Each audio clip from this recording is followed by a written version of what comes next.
할렐루야, 함께 하신 주님을 찬양합니다. 오늘 같이 나눌 하나님의 말씀 시편 147편 1절부터 20절까지의 말씀을 통하여 말씀이 속히 달리는도다 라는 제목으로 같이 나누기를 원합니다. 자, 오늘 본문의 말씀 속의 시인은 이스라엘을 돌아오게 하시고 그리고 예루살렘을 재건하게 하신 하나님의 지혜와 능력을 찬양하고 있습니다. 특히 말씀을 보내시고 법도를 알려주심을 찬양하고 있네요. 자, 그 내용의 말씀 한 절 한 절씩 읽으며 같이 나누기를 원합니다. 먼저 1절부터 11절까지의 말씀입니다. 할렐루야, 우리 하나님을 찬양하는 일이 선함이여 찬송하는 일이 아름답고 마땅하도다. 여호와께서 예루살렘을 세우시며 이스라엘의 흩어진 자들을 모으시며 상심한 자들을 고치시며 그들의 상처를 싸매시는도다. 그가 별들의 수요를 세시고 그것들을 다 이름대로 부르시는도다. 우리 주는 위대하시며 능력이 많으시며 그의 지혜가 무궁하시도다. 여호와께서 겸손한 자들은 붙드시고 악인들은 땅에 엎드러뜨리시는도다. 감사함으로 여호와께 노래하며 수금으로 하나님께 찬양할지어다. 그가 구름으로 하늘을 덮으시며 땅을 위하여 비를 준비하시며 산에 풀이 자라게 하시며 들짐승과 우는 까마귀 새끼에게 먹을 것을 주시는도다.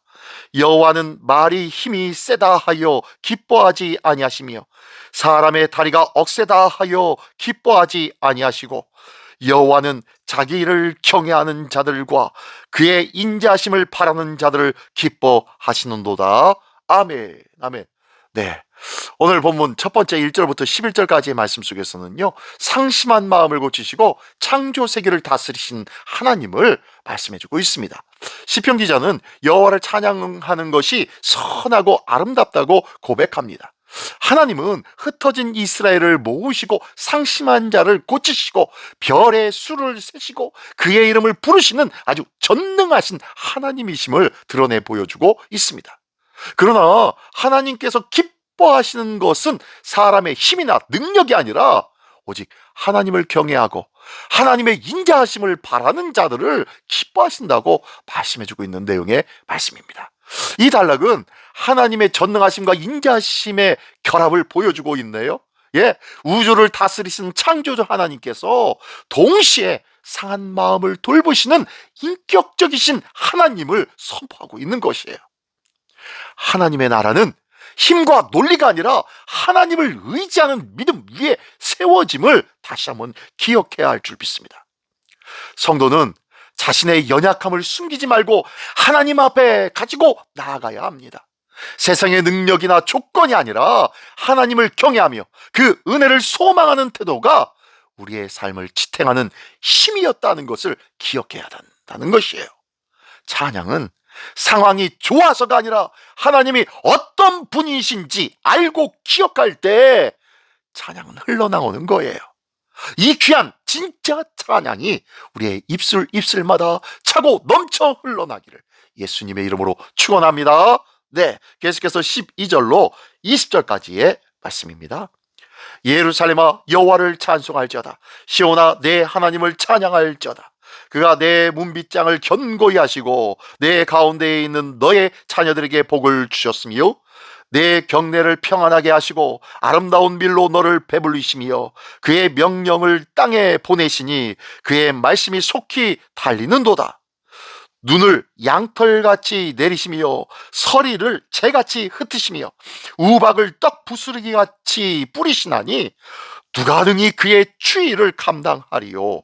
그의 말씀을 보내사 그것들을 녹이시고 바람을 불게 하신즉 물이 흐르는도다. 그가 그의 말씀을 야곱에게 보이시며 그의 율례와 규례를 이스라엘에게 보이시는도다. 그는 어느 민족에게도 이와 같이 행하지 아니하셨나니 그들은 그의 법도를 알지 못하였도다. 할렐루야. 아멘. 아멘. 네, 두 번째 단락에서는요, 말씀으로 백성을 돌보시고 언약을 맡기시는 하나님의 모습을 볼 수 있습니다. 하나님은 예루살렘을 견고하게 하시고 백성들에게 평강을 주시며 또한 자연을 다스리신 하나님이십니다. 눈과 서리와 바람까지도 하나님의 명령 아래 있다는 것 기억하시죠? 네, 그 말씀을 보내셔서 모든 것을 움직이게 만드시고 다스리신다고 말씀하고 있는 거예요. 특별히 하나님은 자신의 말씀과 율례를 야곱에게 알리신 분이시다 라고 말씀하고 있네요. 이스라엘, 야곱 뭡니까? 하나님 앞에 끊임없이 불순종하였음에도 불구하고 하나님의 은혜와 긍휼로 붙잡아 주시고 바로 세워주신 그 역사의 주인공 야곱, 그 야곱에게 당신의 말씀과 율례를 알게 하여 주셔서 그 말씀과 율례로 하나님을 기억하며 하나님을 바라보게 만들어 주셨다는 거예요. 그래서 이 단락은 하나님 나라의 특징이 말씀 중심에 있다는 것이에요. 하나님은 자연뿐만 아니라 역사와 공동체를 뭘로 다스려요? 말씀으로. 언약 백성에게 그 뜻을 분명히 계시해 주시는 하나님이심을 믿으시기 바랍니다. 이는 선택의 특권이자 동시에 책임이라는 거예요. 무슨 소리냐? 성도는 하나님의 말씀을 소유한 자로서 말씀에 순종하는 삶을 살아야 한다는 것입니다. 삶의 질서와 평강은 환경이 아니라 하나님의 말씀이 주어지고 따라질 때에 그 말씀을 순종할 때 주어진다는 것이에요. 그래서 오늘도 우리는 말씀을 읽고 그 말씀을 묵상하며 그 말씀대로 살아가려고 애쓰는 거예요. 하나님의 말씀을 읽고 묵상하는 이 수고가 곧 하나님의 나라를 살아내는 길임을 다시 한번 기억하며 이 귀한 말씀을 붙잡아야 된다는 거예요. 그래서 말씀 좀 읽읍시다 하는 것 아니겠습니까? 말씀이 나를 하나님의 자녀답게 만든다는 것을 기억하십시오. 이 말씀을 꼭 붙잡는, 그래서 하나님의 자녀답게 건실하게 세움받는 우리 모두가 되시기를 예수님의 이름으로 축원합니다. 기도하겠습니다. 전능하신 하나님 아버지 감사합니다. 상한 마음을 고치시고 말씀으로 우리의 삶을 다스리시는 오직 주님만을 찬양하게 하여 주시옵소서. 세상의 힘을 의지하지 아니하고 오직 주님의 인자하심을 바라보는 믿음을 허락하여 주시옵소서. 주의 말씀을 사랑하며 그 말씀을 순종하는 삶으로 하나님의 나라의 평강을 누리는 거룩한 하나님의 백성 되게 하여 주시옵소서. 오늘도 이 귀한 하나님의 평강을 누리도록 인도하여 주시는 우리 주 예수 그리스도의 이름으로 감사하며 기도드리옵나이다. 아멘.